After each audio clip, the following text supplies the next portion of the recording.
మీరు ఈ రోజు ఉదయం నిద్రలేచారు. వెంటనే ఏం చేస్తారు? చాలా మంది కళ్ళను తెరిచిన వెంటనే ఫోన్ తీసుకుంటారు. టైం ఎంత అని చూసుకుంటారు. వాట్సాప్ మెసేజ్లు చూస్తారు. తెలుసుకోవాలనిపిస్తే వాతావరణం ఎలా ఉందో తెలుసుకుంటారు. టీ లేదా కాఫీ తాగుతారు. కానీ ఒక్కసారి ఊహించండి, ఇదే ఉదయం సరిగ్గా 1000 సంవత్సరాల క్రితం వచ్చి ఉంటే ఫోన్ లేదు, కరెంట్ లేదు, ఫ్యాన్ లేదు, గ్యాస్ స్టవ్ లేదు, ఫ్రిడ్జ్ లేదు, హాస్పిటల్ లేదు, మనకు సాధారణంగా అనిపించే ఎన్నో సౌకర్యాలు అసలు లేవు. అయితే 1000 సంవత్సరాల క్రితం ఒక సాధారణ మనిషి ఎలా జీవించేవాడు అనుకుంటున్నారు? అతను ఎప్పుడు నిద్రలేచేవాడు? ఏం తినేవాడు? ఎక్కడ ఉండేవాడు? ఎలా పని చేసేవాడు? డబ్బు ఎలా సంపాదించేవాడు? అనారోగ్యం వస్తే ఏం చేసేవాడు? ఇప్పుడు మనం ఒక సాధారణ మనిషి జీవితంలోకి 1000 సంవత్సరాలు వెనక్కి వెళ్లి చూద్దాం. సూర్యుడు అప్పుడే ఉదయిస్తున్నాడు. అది ఒక చిన్న గ్రామం. చుట్టూ మట్టి ఇళ్లు, చెట్లు, పచ్చటి పొలాలు. మన కథలోని వ్యక్తిని గోపి అని పిలుద్దాం. గోపి ఒక సాధారణ రైతు కుటుంబానికి చెందిన వ్యక్తి. అతను ఉదయాన్నే అలారం శబ్దంతో కాదు, పక్షుల శబ్దంతో, కోళ్ల కూతతో, ప్రకృతి వెలుగుతో మొదలవుతుంది. అతని ఇంట్లో విద్యుత్ బల్బులు లేవు. రాత్రి వెలుతురు కోసం నూనె దీపాలు లేదా మంటల మీద ఆధారపడాల్సి వచ్చేది. అందుకే రాత్రి చాలా ఆలస్యంగా మేల్కొని ఉండడం సాధారణ విషయం కాదు. ఉదయం నిద్ర లేచిన తరువాత వెంటనే చేసే మొదటి పని నీళ్లు తెచ్చుకోవడం. ఈ రోజు మనం ట్యాప్ తిప్పగానే నీళ్లు వస్తాయి. కానీ అప్పట్లో బావి, చెరువు, నది లేదా ఇతర నీటి వనరుల నుంచి నీళ్లు తెచ్చుకోవాల్సి వచ్చేది. అంటే రోజులో కొన్ని నిమిషాలు కాదు, నీళ్లు తెచ్చుకోవడానికే చాలా సమయం కేటాయించాల్సి వచ్చేది. 1000 సంవత్సరాల క్రితం అందరూ రాజభవనాల్లో ఉండేవారు కాదు. చాలా మంది సాధారణ ఇల్లు, గ్రామాలు లేదా చిన్న పట్టణాల్లో జీవించేవారు. ఇళ్ల నిర్మాణం ప్రాంతాన్ని బట్టి మారేది. కొన్ని ప్రాంతాల్లో మట్టి గోడలు, మరికొన్ని చోట్ల ఇటుకలు, ఇంకొన్ని ప్రాంతాల్లో రాయి లేదా చెక్క ఉపయోగించేవారు. ఇంట్లో ఫర్నిచర్ కూడా ఈ రోజులా ఉండేది కాదు. సాధారణంగా నేలపై కూర్చోవడం, చాపలు ఉపయోగించడం వంటి పద్ధతులు ఉండేవి. ఇక వంటగది విషయానికి వచ్చేసరికి ఈ రోజు ఉన్న mixie, gas stove, induction cooker ఇలాంటివి ఏవీ లేవు. కట్టెలు లేదా ఇతర ఇంధనాలతో మంట వెలిగించి వంట చేసేవారు. ధాన్యాలను దంచడానికి రోకలి, రుబ్బురోలు వంటి సాధనాలు ఉపయోగించేవారు. అంటే ఈ రోజు ఒక బటన్ నొక్కితే జరిగే పని అప్పట్లో చేతులతో చేయాల్సి వచ్చేది. అలా చేసిన వంటలు రుచే వేరు. గోపి ఉదయాన్నే ఏం తింటాడో ఇప్పుడు తెలుసుకుందాం. మనకు ఉన్నట్లుగా corn flakes, bread, biscuits, oats కాదు. అవి అతని సాధారణ జీవితంలో ఉండేవి కాదు. అతని ఆహారం పూర్తిగా ప్రాంతం, పంటలు, కుటుంబ స్థితి మీద ఆధారపడి ఉండేది. బియ్యం లభించే ప్రాంతాల్లో అన్నం తినేవారు. ఇతర ప్రాంతాల్లో జొన్నలు, సజ్జలు, రాగులు, గోధుమలు వంటి ధాన్యాలు తీసుకునేవారు.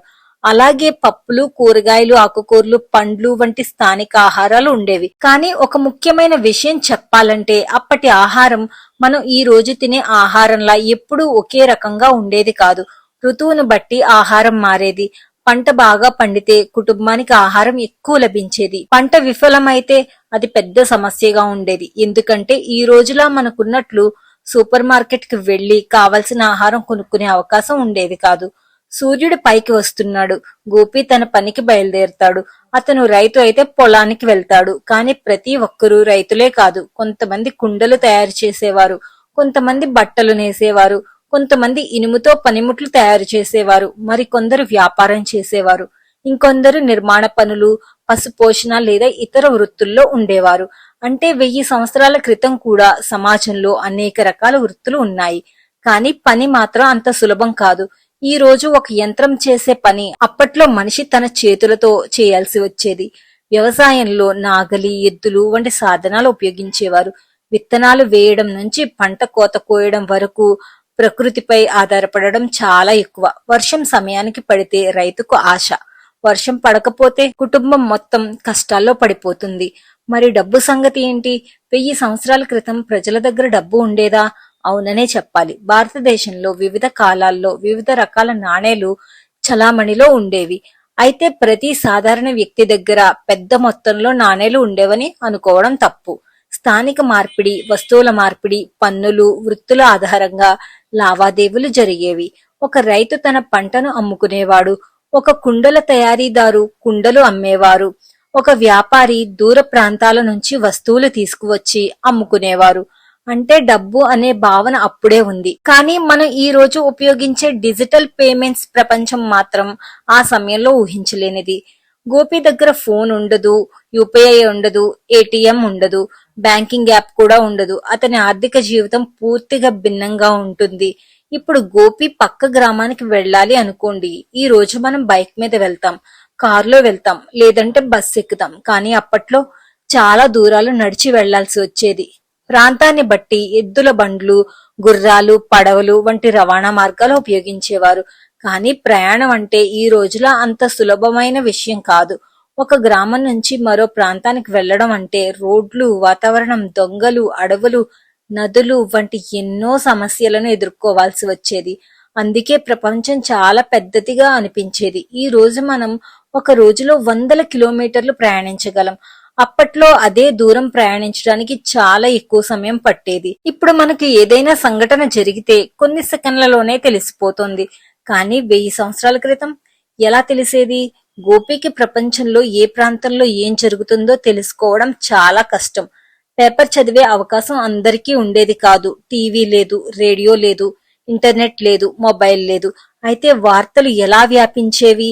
ప్రయాణికులు, వ్యాపారులు, సందేశ వాహకులు, స్థానిక అధికారులు, మతపరమైన కేంద్రాలు, మార్కెట్లు వంటి మార్గాల ద్వారా సమాచారం వ్యాపించేది. ఒక రాజ్యంలో యుద్ధం జరిగిందా? ఒక కొత్త రాజు వచ్చాడా? ఎక్కడైనా పెద్ద సంఘటన జరిగిందా? ఆ వార్త ఒక ప్రాంతం నుంచి మరో ప్రాంతానికి చేరడానికి రోజులు, వారాలు లేదా ఇంకా ఎక్కువ సమయం పట్టేది. మరి రాత్రి సమయంలో ఎలా ఉండేది? ఇప్పుడు తెలుసుకుందాం. ఇప్పుడు గోపికి రోజు గడిచింది. సూర్యుడు అస్తమిస్తున్నాడు. అతని పని కూడా నెమ్మదిగా ముగించుకున్నాడు. ఇప్పుడు మనం రాత్రి ఇంట్లో లైట్లు ఆన్ చేస్తాం, టీవీ చూస్తాం, ఫోన్ చూస్తాం, సినిమా చూస్తాం, సోషల్ మీడియా చూస్తాం. కానీ గోపికి చీకటి అంటే చిమ్మ చీకటి. నూనె దీపం లేదా మంట వెలుతురులో కుటుంబ సభ్యులు కలిసి ఉండేవారు. వారు మాట్లాడుకునేవారు, కథలు చెప్పుకునేవారు, పాటలు పాడుకునేవారు, మతపరమైన లేదా సామాజిక కార్యక్రమాల్లో పాల్గొనడం వంటివి చేసేవారు. ప్రాంతాన్ని బట్టి స్థానిక ఉత్సవాలు, మార్కెట్లు, జాతరలు కూడా సామాజిక జీవితంలో ముఖ్యమైనవి. ఆకాశం వైపు చూస్తే ఈ రోజు నగరాల్లో మనం అరుదుగా చూసేంతగా నక్షత్రాలు కనిపించి ఉండవచ్చు. ఎందుకంటే కృత్రిమ కాంతి, కాలుష్యం అప్పటి ప్రపంచంలో ఈ రోజులా లేదు. మరి అనారోగ్యం వస్తే ఏం చేసేవారు? కానీ ఈ జీవితంలో ఒక పెద్ద భయం ఉంది. అదే అనారోగ్యం. ఈ రోజు జ్వరం వస్తే డాక్టర్ దగ్గరికి వెళ్తాం, మెడిసిన్ తీసుకుంటాం, అవసరమైతే హాస్పిటల్ కి వెళ్తాం. 1000 సంవత్సరాల క్రితం వైద్య విధానాలు ప్రాంతానుసారం భిన్నంగా ఉండేవి. భారతదేశంలో ఆయుర్వేదం వంటి వైద్య సాంప్రదాయాలు అప్పటికే ఉన్నాయి. వైద్యులు మూలికలు, ఔషధ పదార్థాలు, ఆహార నియమాలు మరియు ఇతర చికిత్సా పద్ధతులను ఉపయోగించేవారు. అయితే ఈ రోజు మనకు ఉన్న ఆధునిక యాంటీబయాటిక్స్, ఆధునిక శస్త్రచికిత్స, టీకాలు, అత్యవసర వైద్యం వంటి సౌకర్యాలు అప్పట్లో లేవు. అందుకే చిన్న అనారోగ్యం కూడా కొన్నిసార్లు పెద్ద ప్రమాదంగా మారే అవకాశం ఉండేది. ఇప్పుడు ఒకసారి రాము జీవితాన్ని వెనక్కి చూద్దాం.